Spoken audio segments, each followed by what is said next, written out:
Oi, coquezinhos, tudo bom? Hoje nós vamos falar sobre um tema que, na verdade, não é tão legal assim. Mas imagina que você chega lá no Enem, vai escrever sua redaçãozinha e o tema é evasão escolar. Que droga é essa, né? Acho que provavelmente muitos daqui talvez nem estejam tão familiarizados com o tema, mas vamos explicar para vocês. É, eu vou a partir da explicação mais convincente que eu encontrei na internet. Olha só. A de que evasão escolar são os alunos que deixam a escola e não retornam mais. Nesse caso, seria um abandono mesmo escolar, que não, sem retorno, sem volta. E esse é um tema bastante importante e, infelizmente, triste também, porque é uma realidade muito grande no nosso país. De acordo com dados da Unicef de 2014, a cada 100 estudantes que entram no ensino fundamental, apenas 59 terminam o nono ano. E isso é um dado bem alarmante, correto? E no Brasil isso não é nada diferente, infelizmente. É claro que talvez você ache, nossa, tudo isso, mas a minha região aqui, ó, todo mundo tá top. Eu, eu falo muito por mim, porque aqui onde eu moro, realmente você não vê tanto assim. E a gente tem tendência, principalmente que as pessoas como eu que moram em capitais, de pensar que a capital é um espelho da realidade, e nem sempre é, porque existem várias zonas mais afastadas, com problemas muito piores que os nossos, e então a gente tem que sempre lembrar de não tomar a nossa realidade como base. Mas o mais importante, se caísse isso na sua redação do Enem, o que você poderia escrever? Bom, estou aqui para te ajudar. Uma das dicas seria falar, por exemplo, sobre Rousseau, o nosso filosofinho aí.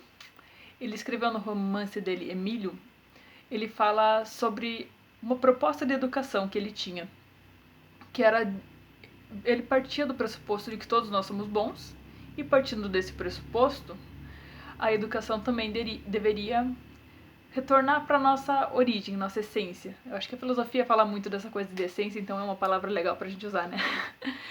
É, o termo que ele propõe para isso é o da educação negativa, que na verdade é para ir em contraponto ao que já chamavam de educação positiva na época. Porque tinha a ver com aquela questão de positivismo, Augusto Comte, aquela coisa arada toda, pensamento racional, enfim. E a proposta dele era justamente de encontro a isso e voltar um pouquinho mais para a educação na essência nossa. Mas essa seria só uma das argumentações que você poderia usar. Outra que seria bem interessante, por exemplo, seria falar do Estatuto da Criança e do Adolescente, que é importante que a gente saiba não só para uma redação do Enem, mas que a gente saiba também um pouquinho para a vida, para a gente estar um pouco por dentro das nossas leis, dos direitos nossos, dos outros, enfim. E o que diz o Estatuto da Criança? Eu não consigo falar diretão assim, tá bom, gente? Mas só vai. O que diz o Estatuto da Criança e do Adolescente? No artigo 4, ele diz o seguinte: é dever da família, da comunidade, da sociedade em geral e do poder público assegurar com absoluta prioridade a efetivação dos direitos referentes à vida, à saúde, à alimentação, à educação e por aí vai. E o que é importante a gente ressaltar nesse artigo? Que muitas vezes a gente está escrevendo a nossa redação, a culpa é de quem? A culpa é sempre do governo. E não é isso que diz o nosso estatuto. O nosso estatuto diz que a educação é um dever da comunidade, da família, da sociedade e do poder público. Então, se a gente colocar que é dever só do governo, tá errado. Pelo menos segundo a nossa Constituição. Então, se você quiser colocar isso, você coloca. Mas diz, isso não é o que diz a Constituição. Pelo menos mostra que você sabia o que dizia. Mas não recomendo, assim. Dica, né? Pra quê? Pra que forçar um foguete? Eu não vou gravar de novo porque teve um foguete no meio da gravação, né? Só vai. Essa vai ser a série de vídeos mais bizarros que existe sobre redação. Mas ok.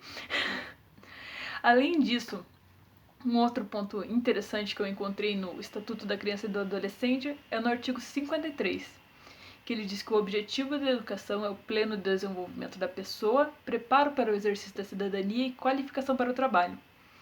O que isso quer dizer? Que a nossa educação não tem como objetivo único formar bons trabalhadores. ela tem como objetivo, de acordo com o Estatuto da Criança e do Adolescente, o seguinte: pleno desenvolvimento da pessoa. Isso é desenvolvimento pessoal, gente. O que eu vou explicar sobre? Preparo para o exercício da cidadania é ser os amiguinhos educados, né? Tipo hoje, que eu fiquei indignadíssima, que eu entrei no ônibus, tinha uma senhorinha de pé e duas tiazinhas de boinhas no banquinho preferencial. Sei lá, mas se a escola cumprisse o dever dela de forma íntegra e essas senhoras tivessem... Não, elas não eram senhoras, né? Mas ok. Essas mulheres tivessem ido para a escola, talvez elas não tivessem numa posição tão confortável naquele banco prioritário com uma senhorinha do lado, né? Mas enfim, que se a gente se tornar bons cidadãos, que já seja bastante, né? E além disso, uma outra argumentação que vocês poderiam usar, por exemplo, seria citar outros países. Por exemplo, no Japão, a educação, eles pregam que primeiro você deve aprender a ter caráter, para depois aprender aquele pensamento racional, a matemática, a física, sei lá, até história e outras matérias em geral. Sacou a diferença, né? O legal, eu acho, por exemplo, se você pode muito bem casar a educação no Japão, que prega justamente esse caráter, com o pensamento do Rousseau, por exemplo, que a gente viu antes. E daí, quando você fala disso, você fala que o estatuto, ele tem, no artigo 53, visa criar cidadãos e não apenas pessoinhas trabalhadoras. Então talvez você tenha uma redação bem amarrada, com argumentos bem sólidos, e um casando bem bonitinho com o outro para ter uma redação bem fluida. Eu acho que esse é o mais importante quando a gente vai escrever uma redação, que nossos argumentos estejam de acordo um com o outro. Mas se você quiser citar outros países, se você não gosta do Japão, se você não gosta do Kawaii, se você não gosta do Pokémon, você pode citar outros países. Você pode citar, por exemplo, a Finlândia, em que os alunos são incentivados a passar boa parte do tempo de aula deles num ambiente externo, com a natureza. Os professores têm mais tempo para preparar as aulas, que é algo que eu vejo muito aqui, porque a minha mãe é professora. Então eu sei o sofrimento dela de ter que preparar a aula, às vezes, tipo, correndo, porque não teve tempo na escola, e enfim. Enfim, tudo isso é trabalho extra, né? Não que seja ruim, mas quando a gente não recebe por isso, talvez seja meio triste, né? Vai. O dia que vocês passarem no vestibular, vocês forem trabalhar, vocês vão descobrir que meu chefe não veja isso, ok? E outro país ainda que vocês poderiam citar, por exemplo, seria a Singapura, que tem um dos menores índices de abandono escolar de toda a Ásia, porque eles investem pesado em tecnologia. Esses são, assim, alguns exemplos, alguns possíveis argumentos. Tem, por exemplo, pode falar de Paulo Freire, que é um dos maiores educadores brasileiros, e várias outras coisas.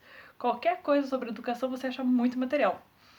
Mas o mais importante é ter ciência, saber bem o que é a evasão escolar, saber o que você vai falar, ter uma tese bem clara e mandar ver. E acho que é isso, espero que tenha ajudado. Se ficou com dúvida, comenta, curte o vídeo, se inscreve no canal. Ó, que bonito. Eu vou me acostumar a falar isso, se inscreve no canal, parece youtuber, né? Mas é isso, espero que tenham gostado e qualquer coisa tamo aí. Bora pra lá, coquezinhos.